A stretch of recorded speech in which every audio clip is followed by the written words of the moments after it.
দলের জন্য গুরুত্বপূর্ণ ভূমিকা রাখতে হবে। দলের এই খারাপ সময় ওয়েট করে যাচ্ছেন, বোনাস নট ট্রাই করবেন, হ্যান্ড টাচ এবং টো টাচের ট্রাই করবেন অবশ্যই। অবস্থায় আমার আলামিনকে পাঠানো হবে। ইয়াস, আলামিন তিনি এসেছেন, এসে কিন্তু লেফট কর্নারটার খানিকটা উপর থেকে আগে নিজে সেফ হয়ে নিলেন। এবং অনেকেই অন স্ক্রিন এবং অফ স্ক্রিনে যারা দেখছেন, অনেকেই কাবাডি খেলাটা ঠিক সেরকম নিয়ম সম্পর্কে ধারণা নেই। অবশ্যই কাবাডিতে অনেক নিয়ম রয়েছে এবং অনেকগুলো আম্পায়ার এবং রেফারির প্রয়োজন হয় কিন্তু এই কাবাডি ম্যাচগুলো পরিচালনা করার জন্য। এই একটা ডিসিপ্লিন বাংলাদেশের জাতীয় খেলা কাবাডি, সেখানে একাধিক রেফারির প্রয়োজন হয়। এবং নারীদের বিভাগে জয়লাভ করলেন, খুব সহজ একটা জয় করে নিলেন বাংলাদেশ পুলিশ। তাদের পয়েন্টটা কিন্তু 62 এবং অপরদিকে রাঙামাটি তাদের পয়েন্টটা কিন্তু 18। খুবই সহজ একটা জয় তুলে নিলেন এবং তারা কিন্তু এই টুর্নামেন্টের তৃতীয় স্থানটা অর্জন করলেন এবং দ্বিতীয় এবং প্রথম স্থান অর্জনের লড়াইটা চলবে ফাইনালে। আনঅফিসিয়ালি একটা কথা যদি আমি কমিটি বক্স থেকে বলি, তাহলে এই নারীদের মধ্যে যে ম্যাচটা অনুষ্ঠিত হলো, এই রাঙামাটির অনেক সিনিয়রদের বিপক্ষে কিন্তু খেললেন রাঙামাটির জুনিয়র খেলোয়াড়রা। তারাই অবশ্য অনেকে বাংলাদেশ পুলিশ দলে প্রতিনিধিত্ব করছেন। ছোটো বোন বড় বোনদের মধ্যে একটা লড়াই কিন্তু হয়ে গেল, সেই সাথে সেই জয়টাতে জয়ে চলে যাবে।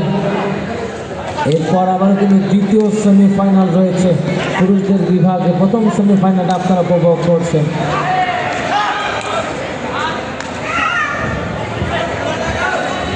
বাংলাদেশ এয়ারফোর্স এবং তাদের প্রতিপক্ষ হিসাবে থাকবেন বাংলাদেশ সেনাবাহিনী।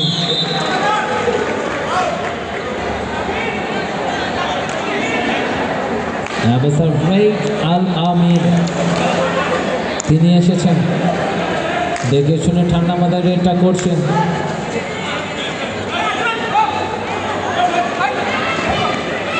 আলামিন আবারও তিনি রেড করছেন।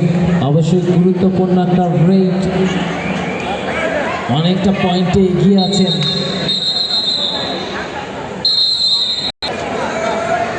দলের পক্ষে তিনি এসেছেন, অনেকটা ভিতরে ঢুকেছিলেন।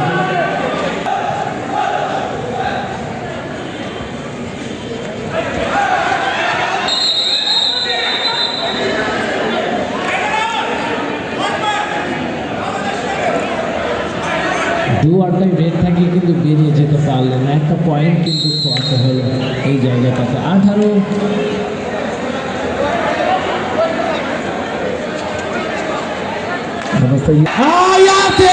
শেষ পর্যন্ত ব্লকটা হলেন, মিডল্যান্ডে স্পর্শ করবেন ঠিক এরকম একটা সময় ব্লকটা কিন্তু হয়ে গেলেন অমন্যবদ্ধ।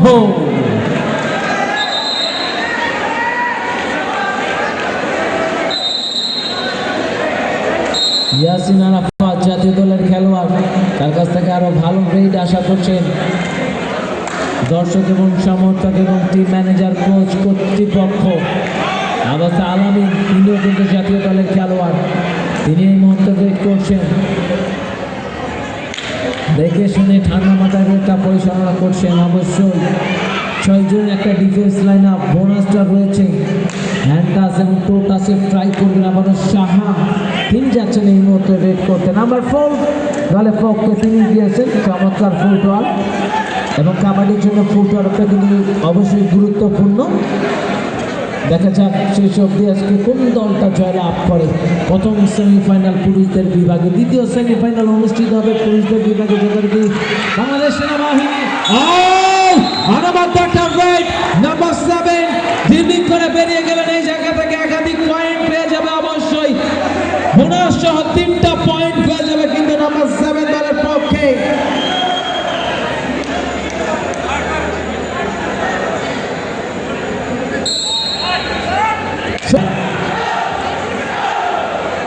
অবস্থা আবার এসেছে নাম্বার 7, এর আগে সফল এবং সার্থকতম রেড পরিচালনা করেছেন।